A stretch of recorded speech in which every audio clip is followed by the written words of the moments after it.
Welcome to the Furious Focus. I am here today with another Keep Rising segment, this time with a great friend of mine, BT Urruella. He is a combat wounded vet who has branched out into several different arenas, and we're going to talk about that today on the show. BT, welcome aboard. Thank you, brother. I appreciate you having me. Excellent. No problem at all. Like what we were talking earlier, it's been way too long since we've actually seen each other in person, but it's great to talk to you I, again. I just wanted to make sure I said this. I was thinking about during a drive today, like talking to you after so long. And it's like you're one of those people, like, doesn't matter the time, doesn't matter if I've texted you in a day or 100. You're my brother. I hope you know that. And I love you, dude. So I'm excited to catch up with you today. Oh yeah, the feeling's mutual too. Actually, your name came up, and I was, we were talking the other day just about experiences in the book world and things like that. And I was like, man, I didn't talk to BT for him. Then it just, all the light bulbs started clicking, and I'm like, well, I'll just see if he's free. The show's one thing, but I haven't touched base with him in forever. Yeah, I Uh, know, I know. I've been meaning to catch up. So yeah, I'm looking well, forward to it. I know how life has been for both of us, so it's been crazy. Wow. Crazy is probably a good word to use. Yeah. 100%. I guess just start off with, for those that don't know who you are, I mean, it's hard for me to imagine, but I've known you for a while. Who is BT Urruella and what's he all about?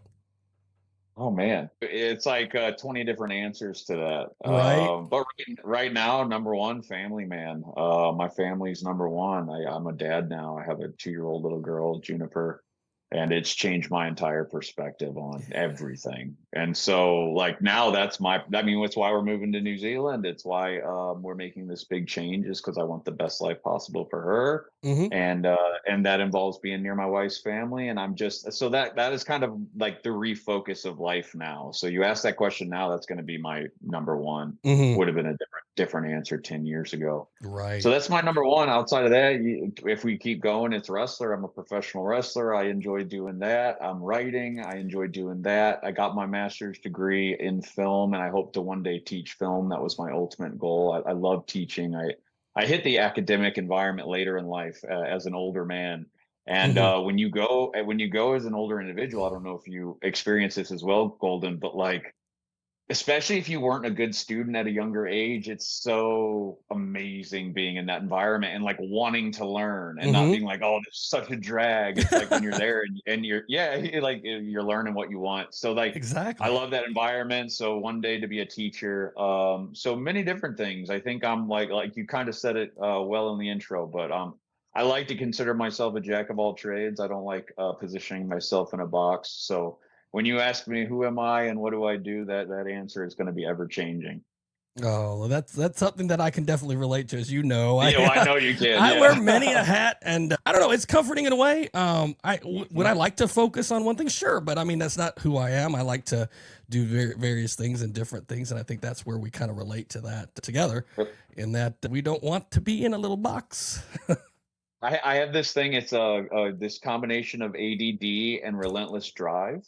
Hmm. And so I need to keep going perpetually. I have to keep going forward. But if I stay on the same thing, I get really bored and antsy. And so Yeah. I have to spread out. So I must keep going, but I also can't keep going on the same road. I have to keep going down different paths Yep. because it's the only way I feel fulfilled. I get restless otherwise. So Oh yeah, yeah, I it's a can funny totally. combination, and it can be maddening, but also it's my favorite thing about myself because I take on many different challenges, and it's fun. It keeps life interesting. Well, that's true. I never really thought about it that way, but I guess in the same way for me myself, I have a chemical engineering degree, and I worked corporate America for about 13 years or so, doing different things, but mainly regulatory compliance. But it was like the creative side of me was yearning for something, and you just can't get that kind of escape from that humdrum, day to day grind that kind of life will give you until you open yourself up. And I started on the weekends, and that's where we went from there. So the order of the military was something for me in my early 20s, Mm-hmm. was perfection. It was exactly what I needed, and that order and that discipline has carried over into my life.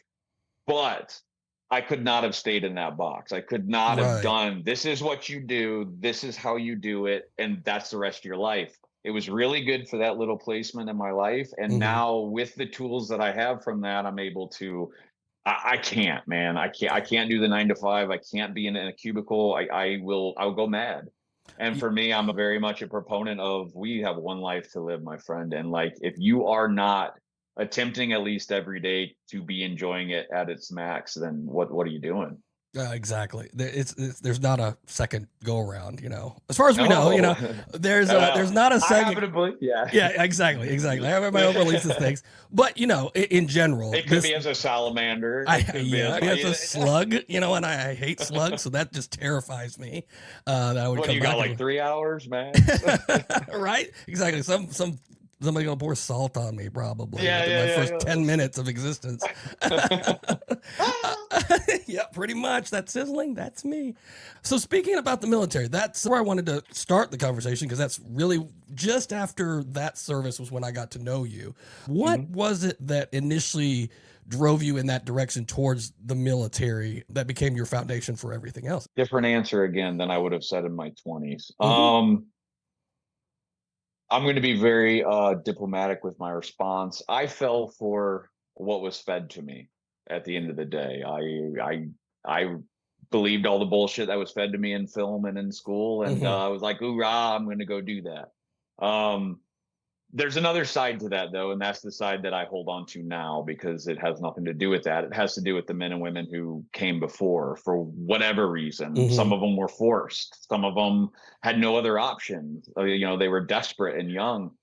So there's something I hang my hat on, which is I felt a duty to those people who came before me, especially at that age. I was 18. I was aimless. I was not on the best path, and so that helped me to see that as well. But a big part of it was just a duty. I watched Saving Private Ryan, and again, that's part of kind of the stories that were told Hmm. and the things were fed. But I was moved by the D-Day scene, and regardless of however I feel now about what I was taught early on, D-Day happened. Many people died, and the bravery that it took to get off those boats, and they were fighting for good, was unfathomable. So Right. I had a very strong sense of duty. I had members of my family in the military as well. My father, my grandfather on both sides.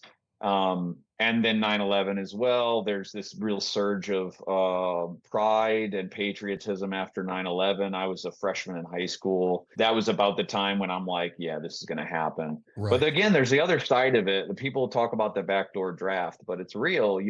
I was very poor. I was kicked out of my house at 16. I went to couch surf, couch to couch to graduate high school. And when I graduated, guess what?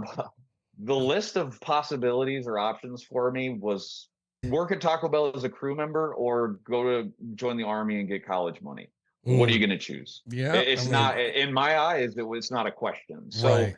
yes, it was voluntary, but also at that point in my life, I had no choice. It was either falter and fail in life or be given an opportunity. Now, I don't want to sound like I'm not grateful because I am forever grateful for what the military service gave to me. My friends, my young friends now will tell you I am a proponent for them if they ever feel lost or don't know what they want to do. I'm a very big proponent for the military. I believe in 2 years of service for everyone, and I'm not talking military service. I'm talking the local library. I'm talking Salvation Army. I'm talking whatever. Giving yourself to something bigger than yourself at a young age, I think is really important and helped me tremendously being 19 and 20 years old in a Right. third world country, seeing these people and what they were going through. It completely changes your perspective. Definitely. I think that's a thing that's missing a lot these days too is perspectives, different ones, not to get off on that whole tangent, but yeah, just Yeah. a differing of circumstances and things, situations that a lot of people are missing because they are kind of siloed, and kind of unable to view anything past the 5 mile radius they live in. And that's one thing I am grateful for. My dad was in the army, and so we moved, a lot, and I saw a lot of the Mhm. world growing up. And it was a way for me, it was eye opening and it offered a lot of different perspective, is a great word to use there Yep. Yep. for sure. It's important to always drive. My life is dedicated to broadening my perspective. And part of that is trying to understand what I don't understand. Hmm. And I think that's tremendously lacking. And I think it's partially because people live with in blinders. And I think it's partially we lack empathy. And empathy is important in terms of putting yourself in other people's shoes that you may not otherwise understand. Anyway, we'd have a whole other podcast on that subject. We could I definitely talk about that all day long, for sure. all day long, For all sure. day. Now, as part of your service, you know it's come up before, and obviously you are living it day to day. You lost your leg as part of your duty. Uh, Yeah. do you want to let listeners know just a little bit about what happened? Yeah. So again, I was 19. I turned 19 when we first deployed. I turned 20 at the end of that deployment. We were shoot, it was October 22nd. We were going to deploy back home early November. So, we're very close to going home. We're taking around the new guys around the area of operations, and just got hit with a really big IED. Mm, Um, I mean, just absolute just chaos from that point on. Got medevaced out. I ended up catching shrapnel to my thigh. Blew out like 6 inches of my femur, blew out a bunch of muscle and flesh. I ended up blowing my femoral artery on Halloween a week later. dang. That led to like a 14-hour emergency surgery where they had to pretty much save my life first. They saved my life first. They saved my leg second, but because the tourniquet was on for like 14 hours, a bunch of muscle in my lower limb died. So it Mm, went necrosis and they had to take it out. Gave me a fasciotomy. And so, though I have my leg still for the next 2 years going through different surgeries and stuff, trying to like reconstruct this leg, fact of the matter is you can't grow back muscle. Muscle will never return. There's outside of like if you take muscle from your back and put it on your leg, mm, like I don't think you can do that with legs regardless. I'm not doing that crazy stuff. yeah. I had a worthless leg. So I was like dragging a leg around. I wore this brace that kept my foot up because I couldn't bring it up on its own. Wow. So 2 years of that and being in physical therapy with other amputees, I was like, what am I doing, man? I was 22 years old. I'm seeing what these guys with the prosthetics are doing. And I'm like, I've hit my ceiling. And Yeah. my ceiling is you'll never run again. You'll never play sports again. You're going to have a tremendous amount of pain in your foot. It's going to get worse as you age. The hammer toe is going to get worse. Mm, All these like issues, right? Whereas the leg was kind of like, here's the second chance. So go through the process of that, making sure, it's a 6 month process just to make sure you don't want to just, yeah, sure, I want to cut off my leg next day. It's gone. right. It's so, like can't go back from that decision. yeah, no, there's no coming back. But I came out of that surgery. My pops says it all the time. It's the one surgery I came out of smile on my face because I was like, this is it. Because I had seen it. I was in therapy with men and women who had prosthetics and were doing all the crazy stuff I would never have done with my regular leg.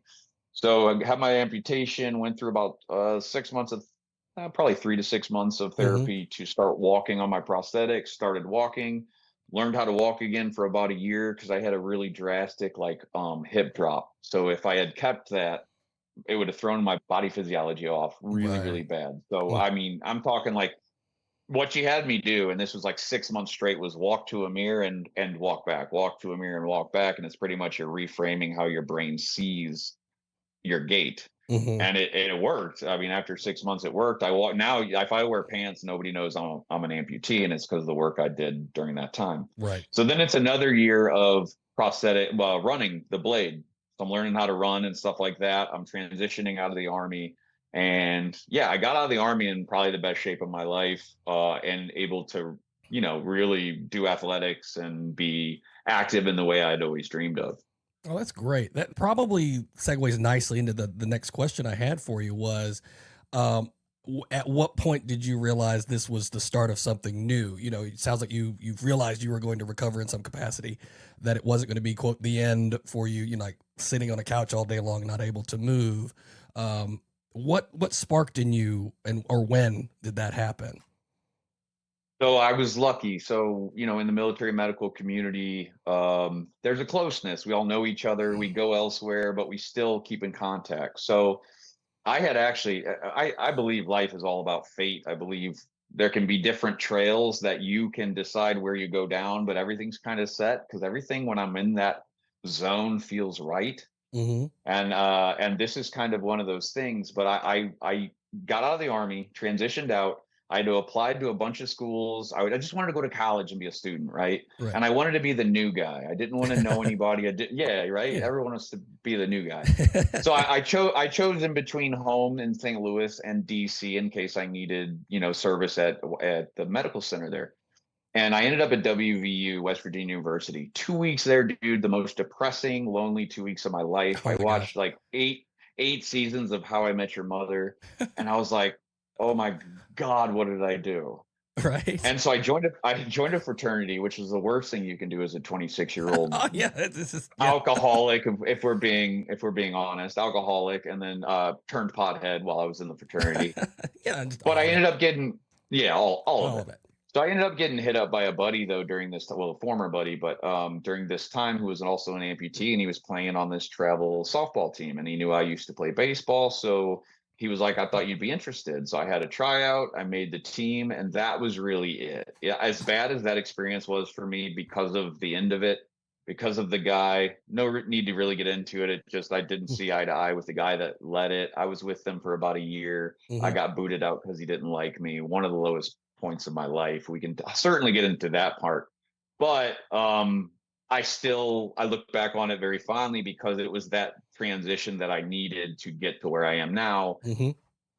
I.e., what you were asking, it's that moment where I was like, oh, okay, like this is possible. Because I was playing outfield, dude. I was playing outfield on a travel Yeah. softball team, traveling the country, playing in MLB stadiums, chasing down fly balls, hitting home runs, like existing as I had always seen it, but in ways that I didn't think would ever be possible.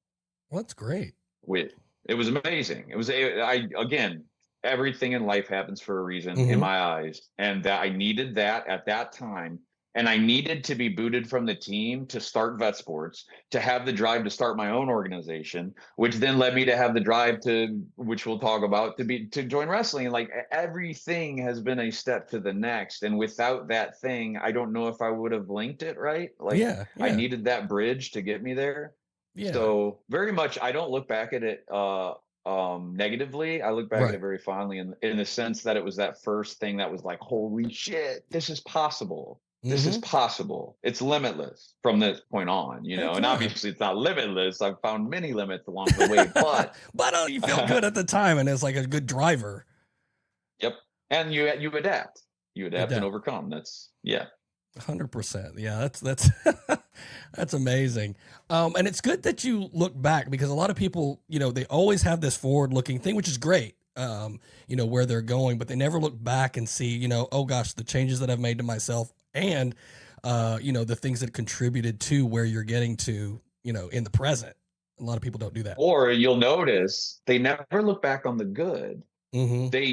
They wallow in the bad. Like they never look back and say, holy shit, that was really good and it got me here. They look back and say, man, that thing really messed me up.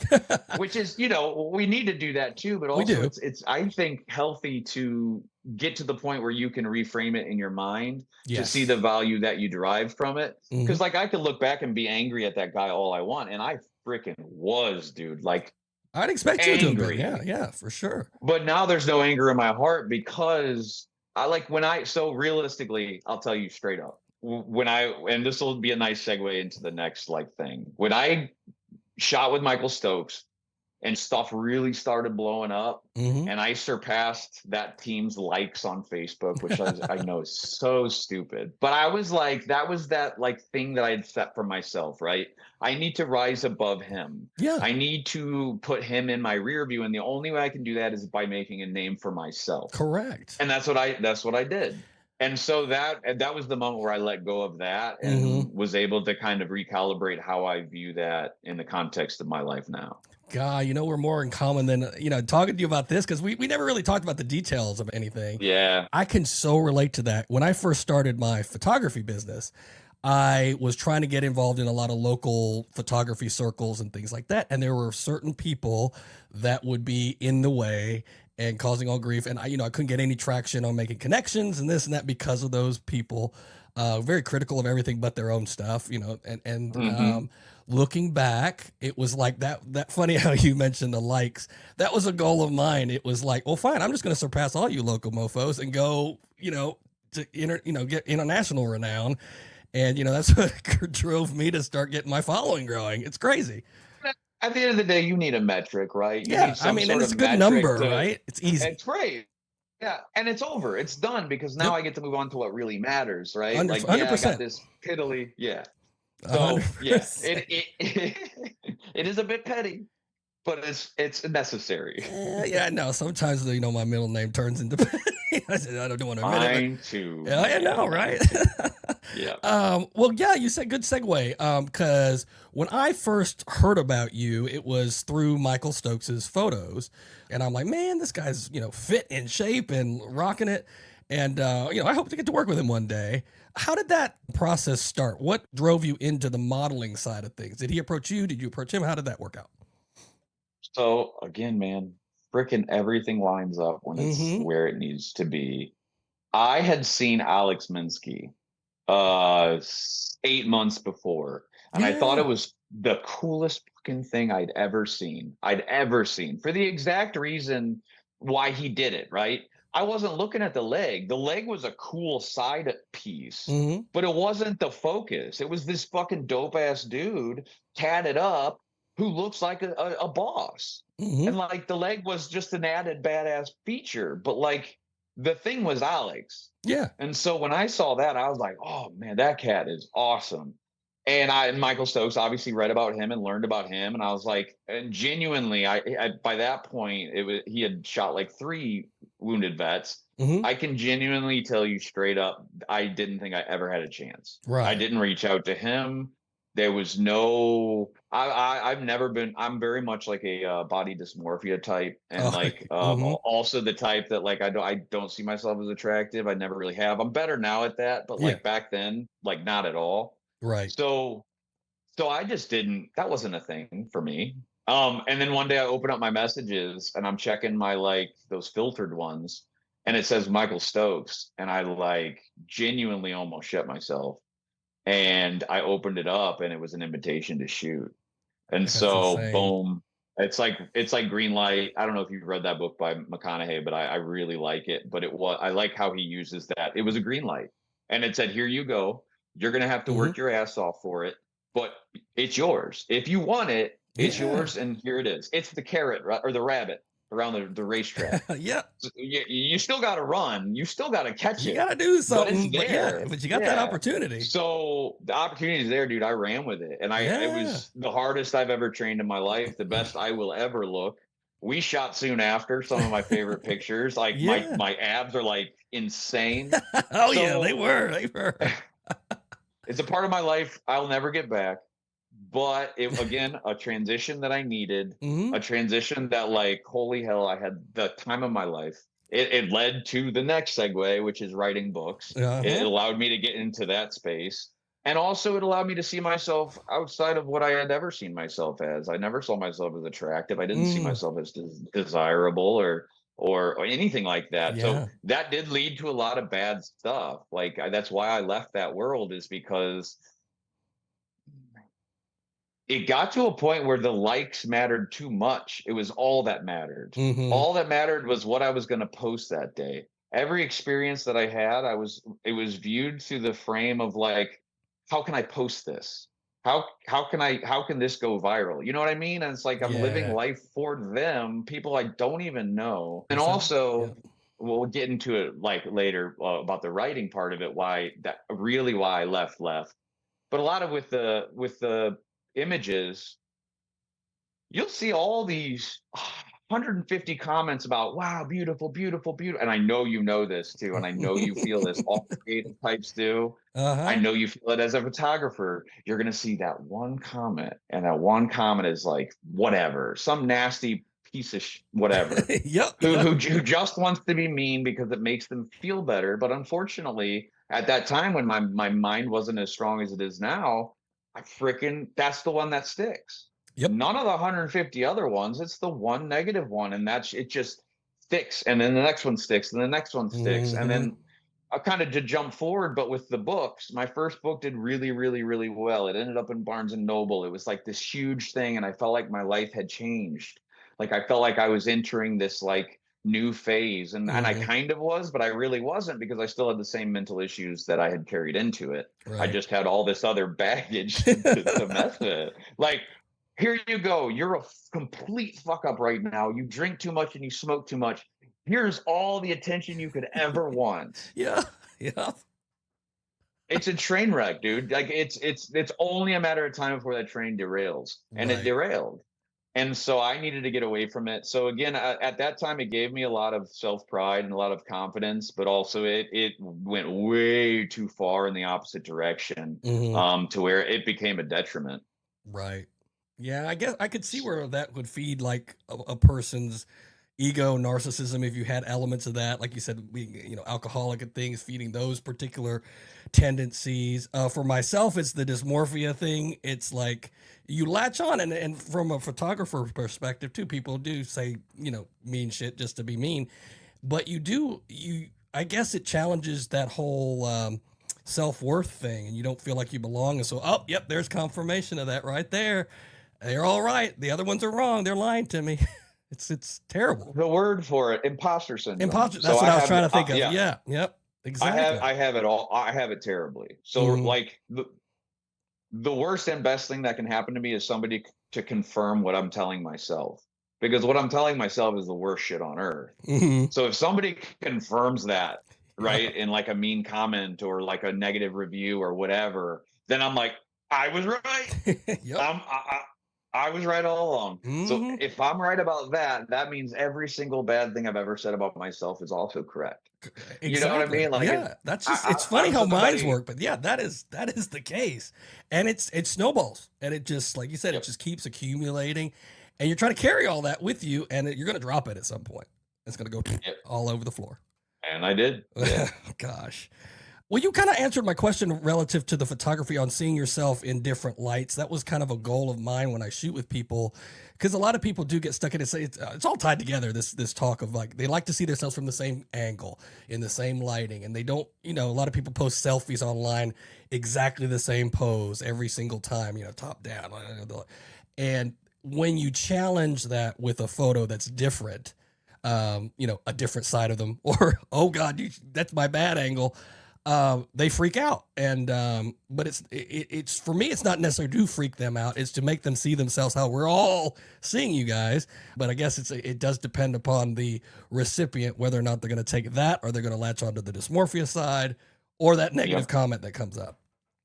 But I'll also say this. I will say even the spectator, when challenged by a photographer, can be like, because any of the shots for me with any photographers, I'm trying to think specifically ones of yours, but Hmm. like where it was maybe a little more avant-garde, maybe a little more pushing outside of what you would expect to see on a romance cover.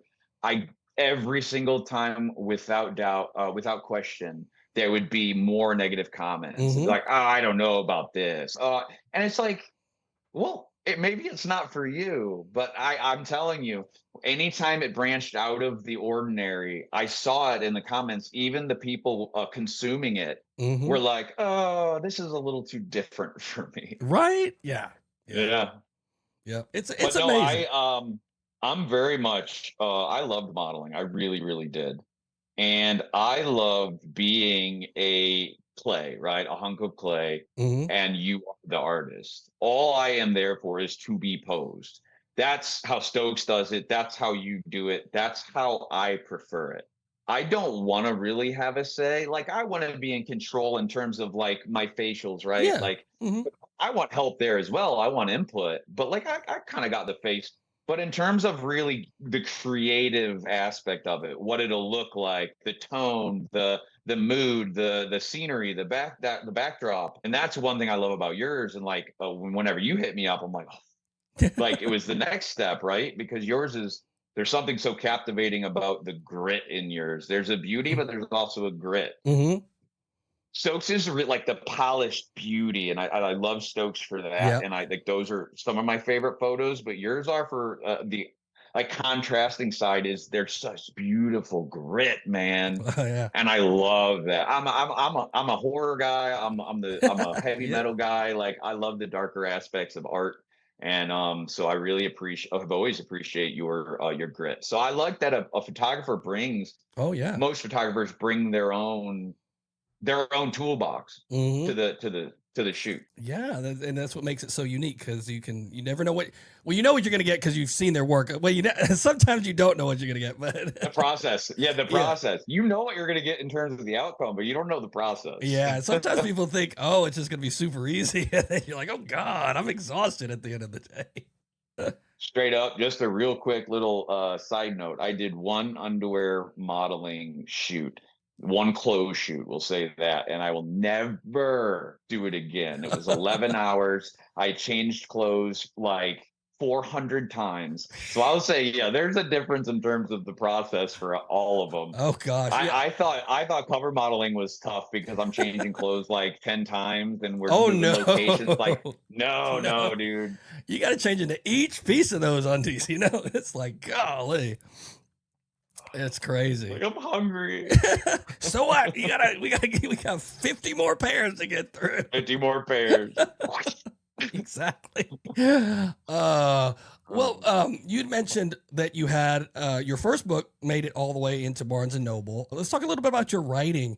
How did that even start? How did that even get on your radar? Short of being in the book world, I'm sure that's probably what started it. But where did that come well, from? that's what jump started it. But that again, friggin' odd alignment of things. So I've always been a writer. I've always loved writing. I it was a lot of lyrics when I was a kid, but also like language arts classes, short stories and stuff. I Hmm. always was like amped up about those. But literally at the time that Stokes shot me, I was in college, University of Tampa, for creative writing. I was in my second year, and I was actually getting burnt out of that program Mm. because of 18th century English literature, Ooh, which was a necessary requirement, and there was no freaking way I was going to be able to pass it. And I just had some really bad writing professors who were not they were just weren't good teachers. So Mhm. I actually stepped away once Stokes stuff blew up and stuff. I stepped away, and then within a matter of a couple months, Kale Grayson reached out to me. She had this story of like a military romance. Had obviously seen my photos with you and Michael, Mhm. and and had just pretty much said, "Hey, I had read some of my short stories and stuff, and said, hey, I would love for you to work on this with me." And I was like, "Hell yeah, let's do it." So a really nice writing experience. I suggest anyone you find yourself a good old already published writer to co-author with, because it's like, man, you don't understand till you get out on your own and you're like, oh man, I was so protected. Oh But it God, was, tell me about it. Yeah. yeah, just to have that barrier between the editor, I didn't realize till after how much was like filtered through her to be a little bit nicer. Yeah, Um, those red pens can be pretty mean. brutal. Brutal, So exactly. yeah, we wrote that book. Obviously because the Stoke stuff and the continued modeling career was like roller coastering up. The book blew up. Hmm. Book did really well. I'm proud of it. I think it's a really good book. People Yeah. really connected with it. It did well. We ended up getting a publishing deal. Like I said, it was in Barnes and Nobles, and it did really well for about 2 or 3 years. Yeah, I remember And that.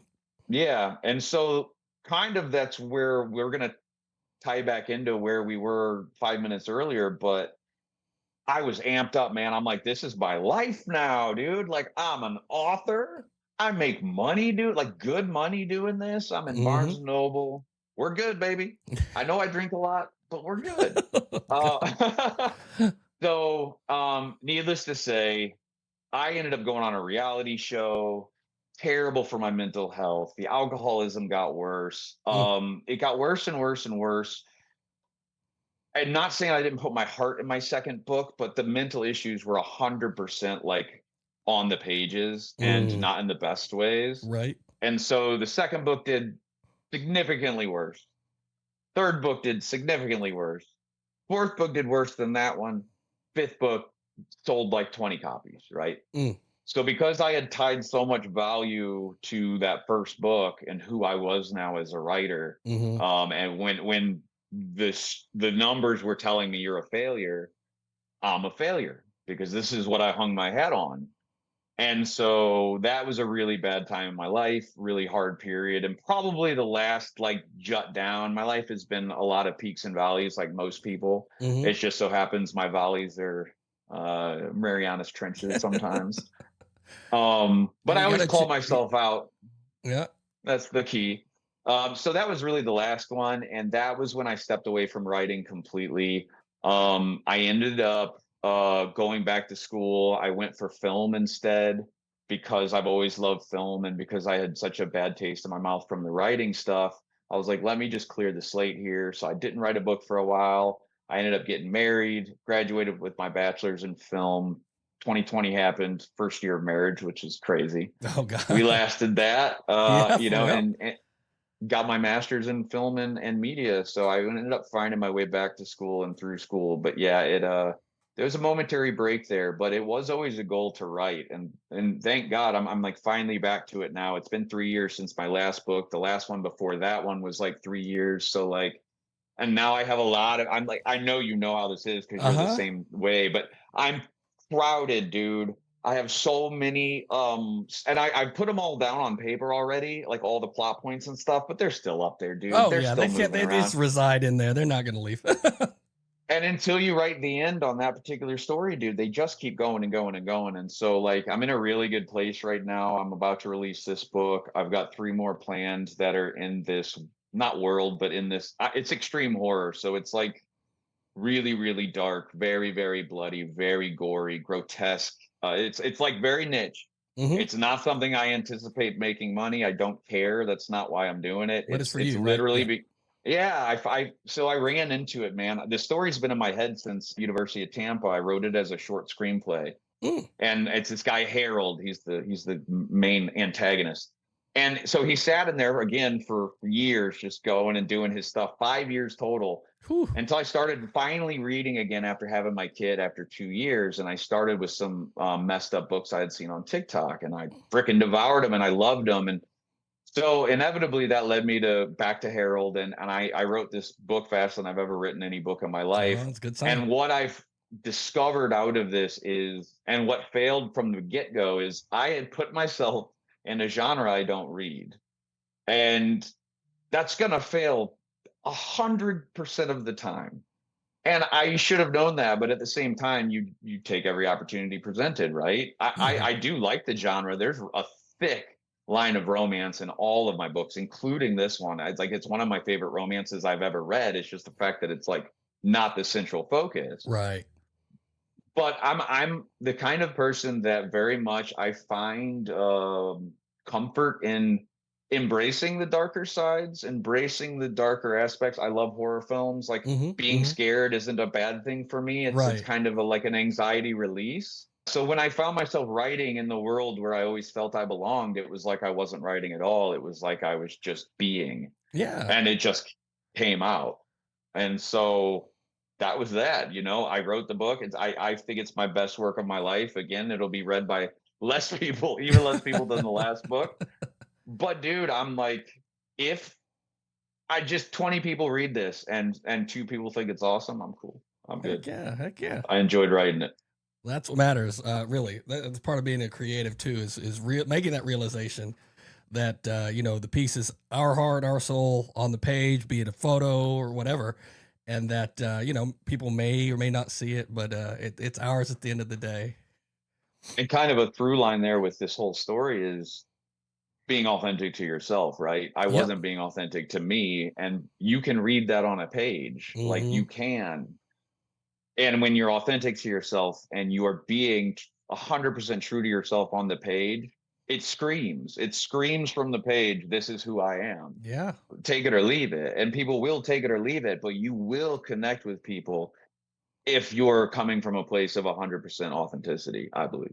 I definitely agree. It's definitely when your voice, your authentic voice is there, people tend to notice that a lot more. Yeah. Yeah. It's the same with social media posts and things, not to go back on that loop, but yeah, you can tell people that are phoning it in versus those that are Yeah. actually meaning what they're talking about. So, I love that you said that. So I've had to reframe how I view social media, right? Because it was such a big part of like my transition because it became like so important in my life and took the center stage. Now it's exactly what you said. I don't just make a post to make a post. I don't just do something because I think it's expected of me. Right. I only post now outside of like now that I'm releasing this book, of course, I'm Oh, releasing for the like, promo, of course. of Yeah. course, promos. But in terms of my personal page, I'm only posting when I feel compelled to post Hmm. something. It is never outside of wanting to fill some like standard I'm trying to meet or something. You know what Every I mean? Wednesday at 1 p.m., I got to make a post because that's my audience is huge at that time. Yeah, Yeah. exactly. Yep. So you've taken your energy and resilience, and now you're pushing into the ring with it. Tell As us a a little bit. 40-year-old, yeah. I gotta admit, when I first saw the posts or pictures, I was like, God damn, I never thought in a million years that I would see you in the ring. But Yeah. you know what? At the same time, it's you. Yeah, there, yeah. Yeah. I mean, it fit. So, how did you So decide to do that? first, let me start off. The beauty of professional wrestling is it's acting and it's athletics. It is my two favorite freaking things, and I get to do them in one setting. So that's like why it means so much to me. But how I found myself there, so I was a massive fan growing up Mm-hmm. until about 15 years old. You know that time, you were about the same age. Like it was huge. Yep. And I was addicted from the time my earliest memories until 15 when I just thought it wasn't cool anymore. I, Yeah. it was my life, and it's all I ever wanted to be. 15, not cool anymore. I'm gonna like cool adult things now. I joined the army. I get out. I'm not really into the new wrestling era. I don't watch it anymore, really. I still keep up with it because I'm Mm-hmm. interested in it that much, but it's just not like I'm not like watching it. Right. With 2019, and a lot of that is because it was one company for a long time and they did it their way and you didn't have any other options. And Yeah. I hate that. I'm an underdog guy. Yep. So an underdog came along in 2019. They're called All Elite Wrestling. I don't watch them anymore either, but they came along in a time when I needed it. 2020 was the next year, and they still ran. So like it was like my lifeline. Every Wednesday I could count on that empty stadium wrestling. Uh-huh. So I fell back in love with it in 2019, and falling back in love with anything. It's like reading a book, man. When I'm reading a book that I really love, what do I think about? I want to write a book.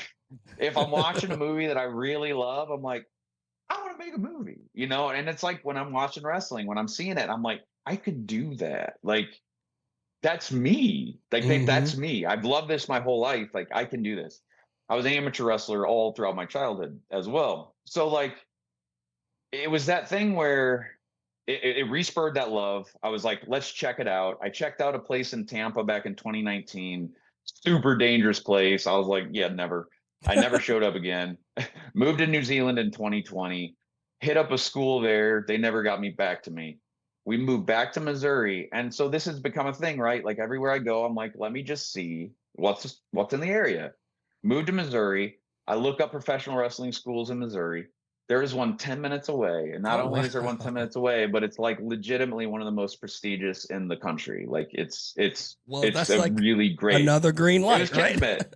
A green fuck. It was a green light, Yeah. dude. At that moment, Exactly. I could have said, you friggin' moron, you're 36 years old. Like, why? But at that moment, I'm like, green light is there. I'm Yep. physically fit. I'm physically fit. I know I'm able to do this. I've played every sport possible. So it was a challenge, and definitely a transition. But man, Yeah. I have to be honest, as rough as it's been on my body in some ways, in terms of yeah, you're sore a lot. Yeah. I have no leg pain. So it's like this weird thing. I've strengthened my leg to the point because I'm working, I mean, twice a week for 3.5 years. I've been working out in this gym. For 9 months of it before our baby came, I was going 3 days a week, not to mention the events on Saturday. Like I've strengthened my body to a point where like I'm in a really great shape. Yeah. My cardio is better than it's ever been. So right now I feel really good. I'm living the dream. Like my dream has never been make it big in wrestling. Like I'm 40 years old. Come on. But the dream for me is this, man. I go out there on Tuesdays and Thursdays. I'm with my people. We talk wrestling. We get a good sweat in. We work. We learn. Saturdays, I get to go out. I get to act a fool. I get to be physical. I get Yeah. to entertain it. I get to entertain a crowd. And then that, my baby's out there. She's like, Dad, I watch wrestle. Watch Dada wrestle, watch Dada wrestle. And I put on the wrestling on YouTube and she's watching me wrestle, man. And it's the Oh, that's best feeling in the great. world. That's awesome. Yeah, I say it all the time. Of all the things, book writing, army, uh, any of it, movies, being on a TV, all of it. Outside of my wife and my baby, wrestling is the greatest thing that I've ever done, ever, by far. It is the only reason that I am at the place I'm at right now, outside of being in therapy and stuff, because I think that's essential. Hmm. But outside of that, that gym and the confidence I've been able to gain in myself through Yeah. that, it, I just can't even explain it, to be honest with you. What it's done for me, and I feel as if now, like, I know you felt it too, because you're a bit, I think, a bit older than me, but also Hmm. more established. When you feel like you're in that zone, Yeah. you just feel like you finally found your way to the place you were meant to be in, and it Hmm. took a while, but you're there, and everything feels kind of boom, boom, boom. It's fallen into place. Yeah. So that's where we're at. Well, that's awesome. That's yeah. Yeah, It's just man. like I said, it was something that was surprising yet again you to a T. But I'm Well, the glad that beautiful thing is, yeah, I'm glad to good. hear that it's a driver for you. Like you said, you found yourself, and it's one of the best things you've had happen to you. That's amazing. And the exciting part is the adventure continues. So I just reached out to a big promotion in New Zealand. I'm already on a card December 6th Oh God, in you don't wait. That's great. Christchurch. Nah, dude. Well, the beautiful part is I thought it would take some time, Yeah. but I've been following them for a while and like liking all their stuff, Oh, so so that when I reached out to them, they'd be like, "Oh, that's that weird American guy that likes our that one stuff." guy from America that's like, yeah, I get Yeah. it. So I did it from my page and I did it from my wrestler page. But Oh, guess that's what, bro? awesome. That's I awesome. reached out last week. I reached out last week and I sent out this long email just pretty much saying, I don't expect a spot. I just want the opportunity to find my new wrestling home. And she's like, "Hey, I'm the boss lady of UCW and we've seen your stuff already. We'd love to have you come on by. We'll book you for the show December 6th." It was like, it was perfect, man. It just happened. It worked out. I thought there'd be a longer transition, but I'm Yeah, so thankful because I am at an older age and I don't know how long I have to do this. So you as might. long Yeah. as I can do it, I'll get my fill. Heck yeah, that's awesome. Heck yeah. Yeah, That's only around the corner too. Heck, the way this year's flown by, it'll be here before you know it. crazy. I'm Oh excited man. though, dude. I'm at the Yeah. point now where I'm like, can this month hurry up, please? Right. Exactly. Yeah. Oh gosh, that's amazing. Well, speaking about your family, I know that they're a kind of a central core to your being now. How do they view? I mean, I know they see you differently than the public does, etc. How do they view you, BT, the man behind the brand, quote unquote, of all this other stuff? Just husband, father, and that's probably the essential pieces right there. But is there anything else that they see? I think vulnerability. I try to be vulnerable with everybody because for me at least I feel more authentic to myself if I am, Hmm. because I am a sensitive guy and for many years I shamed myself for that and held it back because I thought it made me weaker or less than, right? Less than a man. And with age, I learned that vulnerability just makes me more of a man, and not only more of a man, but a better father and a husband. So Yeah. with them, they get all of me. Like my wife knows everything. There ain't nothing hidden. She knows everything. She knows everything I'm feeling. We communicate all the time. And so while I try to remain vulnerable with everybody, of course, you still have to shield yourself Of course. from the world in ways. And so what they have from me is 100% vulnerability and trust at the end of the day, which is what you need to be 100% vulnerable. And they're my rock because of it. I lean on them so much for my mental health and for my happiness. And just thankful for that. Thankful for that outlet to be vulnerable and to be given the space to be vulnerable. Well, that's it. I think a lot of men are in this precarious position of being told that they can't be vulnerable and they can't show feelings to anybody. And I think that leads to a lot of problems within relationships where people have those walls, but they have the walls up for everybody and everything. And it's hard to breach them. Not saying they don't have issues that should be kept internal, but I think in general, having a relationship like you have, where you're able to communicate, which is another word that's hardly used anymore, and it's communication, is important and does lead to your, like you said, yourself being a better man in the end. Yeah, I had a really good therapist. It was the one that like literally saved my life because in 2012 I was at a point of planning my suicide. And this particular therapist was a lifesaver. And one of the things he got me to see was how we navigate life in our later ages. We don't have like a clear perspective of us as 40-year-olds. No, we have a perspective seen through a lens from 5 years old and 6 years old and seven and so on and so forth. Right. And so every relationship we have, this conversation we have right now is through a lens, right? It's through whatever lenses that we have put in place Hmm. throughout our own experiences. So my whole ever since he said that, and I'm like, oh my God, you're right, is like getting rid of those lenses and being vulnerable and recognizing that because I feel a certain way about something, it's not necessarily her that's doing it. It could potentially be the fact that I'm viewing it through whatever lens from my past, and I'm taking issue with something that has nothing to do with me. Right. So by being vulnerable and communicating that, we are able to get down to really what it is that's causing it and not get in some stupid fight about my insecurities or her trust issues or whatever it may be that's Right. leading to whatever the superficial issue is. Well, I think that's a healthy way to look at it too. And I never really thought, I thought about the lenses before, but from a perspective of seeing the issues you're having now through your past self, and then not realizing people can change.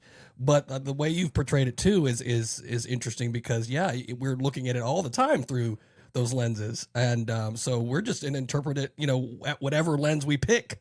That's how we're going to interpret that particular issue. So yeah, I, wow, I yeah, that's definitely I find interesting. it all the time. She'll say something, right? She'll say something. And it's not, it'll be like, how are you doing? Right. And the way it's said or the tone that is inflected, it will bring up my mother, right? And I have issues with my mother from my past. And it's not about her and it's not about women. It's about the specific tone, right? And it's because of that lens. That lens was put there by my mother ages ago. And it's Yeah, hard to differentiate well what's her and what's not, right? right, And so that's exactly. what every day is what I'm working toward being better at that so that we're not getting in pointless fights about nothing that Right. really just have to do with our own insecurities. Yeah, and it takes a lot of work to do that It's because you so have much to work, consciously do constant, that. Yep, 100%. whether you think you have issues or not. Because if you don't think you have issues, you probably have major issues. Right. It's Therapy is yeah. If you good. To go to therapy, people. So if there was somebody out there that was potentially in a situation where they've either lost their identity or having that kind of crisis of faith, what advice would you give them? I'm short of the therapy thing. Is that the route you would go just to be sure to help That's find number themselves? one for Hmm. everyone. I want to put that out there, every single person. But if you're going through some shit, absolutely you need that. That's first step. And the second would be, and equally as important, would be one word in community. You have to find your community. And that's what I was missing in the 2012 during the worst of it. I was alone. I Hmm. was alone in West Virginia. Even when I joined the fraternity, I was still alone. I didn't have any friends there. That was all superficial. I moved to Hmm. Florida. I didn't have any friends. I was alone. It was only when I started vet sports and I was pretty much required to make friends because I had to recruit a team in Tampa, Yeah. right? I had to recruit veterans. Well, I made a community. I had to make my own. And it just so happened like because of my nonprofit and because of my role in it, it was my duty. I don't know if I would have done it without that, but I can tell you now that I did, that was essential in my rehabilitation. Specifically, this wrestling is just another indication of that. I'm in a really good mental place, and I have been for about 3 years now. But wrestling has advanced me to a whole other level, dude. So it's like, and Yeah. it's because of that community aspect. It's not because of walking through the curtains. It's not the cheer of the crowd or the boo of the crowd. It's not any of it. Realistically, what makes it for me is in the locker room with those people.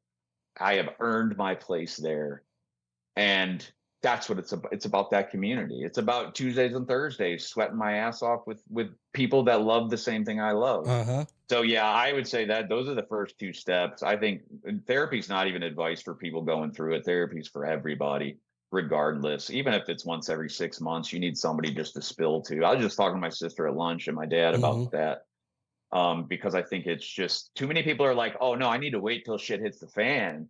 to go fix it. It's like, no, you maintain your No. car, right? Like, Yeah, it's you don't just maintenance. wait for the oil to burn up and then you're like, well, my engine blew. Do I fix it now? No, you maintain it so the engine doesn't blow. So like, Exactly. that's it should be an ongoing thing forever. But yeah, like what I did when I in 2012, I was like, I'm desperate. The VA's not freaking helping. I went and found, thank God, a nonprofit organization that helps veterans, links them up with therapists who are specialized in kind of like experimental therapy. And that's I found that guy, and he changed my life. So I'll That's say great. also it takes work. I've been through probably 40 different therapists. Some of them were forced on me by the military medical hospital. Some of them I sought out myself. A lot of them were bad experiences. Some of them were great experiences. So, like, don't go into it expecting that it's going to be perfect. Yeah. Because I think a lot of people will go, it'll be some shitty therapist, or it just won't feel like they thought it would feel. And they're like, oh, didn't work. I'm done. And So, then, give it some time. yeah. Ironically, then they'll have a lens to view other therapists through. You just touched on family dynamics that I just wanted to let you know I feel seen and I appreciate it. 'Cause it's, 100%. Yeah, it's true. yeah. It's true though. I mean, and nothing is ever easy. So people definitely have to put in the work in order to get results. So a lot of people were forced to go to therapy in childhood, Hmm. had a really bad therapist because let's just face it, mental health in the 90s was insane. Yeah, I mean, yeah. I was taken to it and I was put on 3 different antidepressants, Seroquel, lithium. Like, what? I got C's. I was just a kid, you know what I mean? And then next thing you know, I'm sleeping in class. So like Hmm. that era was insane. So I think a lot of people, I know people who had bad experiences in childhood and now as adults they're like, oh no, I had that experience and it's not good. Therapy's not good. So it is exactly what we're talking about, where you Exactly. carry that forward. The last thing I wanted to cover is we touched on it with social media and being authentic. You know, the two letters that I preach about all the time with AI that's coming out and about, I think has caused a lot of people, a lot of social media to become a kind of a cesspool of inauthenticity. So many fake videos, images, and everything else out there. How do you think, do you view the landscape similarly, or do you see a light at the end of the tunnel relative to all this stuff? Because I'm missing it if there is one. But I just wanted to get your thoughts on that. Don't think human art will ever go away. I Right. think I think we will always participate in that. It's who we are as humans. I think we'll always consume that because there will always be something uniquely human about a text. I feel that. On the other side of that, we're fucked. Yeah. I, We are. The way it's advanced already yeah. in just a year, uh, I worry because, like, I've just out of interest, I'm like, write a scene between Hank and Sally going to the store. And because I want to see where it's at, right? I'll do Mm-hmm. this from time to time. And a year ago, it's like, oh my God, did a child write this? Yeah. Now it's still clunky, but it's better. And what I Yeah. worry about is it's going to just advance, and there will 150% come a time where you can't tell. And that's Yeah. scary. But I Definitely. do think I think regardless, there's always going to be a space for it. It's sad more than anything. I don't think we can compete with it. Yeah. I don't mean to sound like I'm just giving up, but also I think it's out of our control. I've looked a lot into this, man, and Mm-hmm. all the money they're investing into A it. lot. I think we're screwed. I think the train is already off the tracks and we don't know it. And it's already too far gone to like we're too far gone. We can't come back from it. So Yeah. where it goes from here, I don't know. All That's I the know is thing. I have a lot of really cool AI stories in my brain about how it all goes wrong. And I'm really looking forward to getting that on paper. Same, same. After deep diving so many times in this arena and seeing the, like you said, the progress with the video and everything. It's like the spaghetti test when these first came out, and Will Smith was eating spaghetti and it looked like absolute dog shit. But now it looks literally like he's actually eating the spaghetti, cooking it too. It's That new crazy. Suno, that Yeah. new Suno. So let me tell you what I've seen that horrifies me about this. I get ads on Instagram, which I Hmm. don't know why I'm targeted because I don't ever even go on Instagram. I I guess they're rarely do paid. this myself these days. Yeah. AI systems put any picture you want in here and we'll make a porn for you. Yeah. That's freaking disgusting, Right. dude. Right.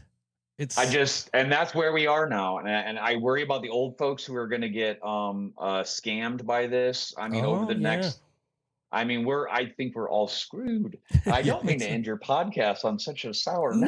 no, we're gonna turn it around here at the end, talking something positive just to close We out. have to. But Yeah. no, I agree, and I think people are, like I said, like you said too. The train is off the rails, but I think a lot of people are waking up as far as the dangers with the scams and everything. At first, everyone was dismissing it because it looked like crap, and they're like, there is no way that this is gonna. But now, literally, I can open Facebook right now, and every single one of the stories is going to be either AI generated, a video that's looks 100% photorealistic that's AI generated, or a picture selling a product that is, oh wow, AI generated. It's Can crazy. can I ask you a quick unfortunate question? Yes, sir. So the public's waking up to it, right? Mm-hmm. What about the people in power? Do you think they're waking up to it? Oh well, 100%. I think they're waking up to it. I think they're the ones. Oh, do They're you the think ones they who care? they don't give a shit. They don't. They don't So give a shit. that's what I was trying to get to is the public may wake up to it. The public may scream and protest it, but at the end of the day, the people in power want it. They love it. They crave it. That's the next wave, baby. That's where 100%. they're going to make their next billions. And Uh-huh. so the Mm-hmm. train's already off the track. Yeah. Again, it doesn't matter what we do. It doesn't matter if we protest. This baby's gone. I mean, you see Exactly. it, like you said, everywhere. Go to Premiere Pro. I use Mm-hmm. Premiere Pro all the time. Ableton Live, all of them have AI programs now. All of them. Yep. It's I mean, it's terrible. everywhere. And they're all And it's switched just to going to keep subscription going and models going. too. Yeah, it's terrible. Yeah. They just want, like you said, buku bucks. Here we go. Yep. It's terrible. More money, more money. Exactly. Circling back around to positive stuff, where can people Yep. find you on social media, especially since you have a book coming up? Yes. So this is going to be very confusing. I'll try to clear it up. I'll try to throw some stuff on screen too to help out. Please.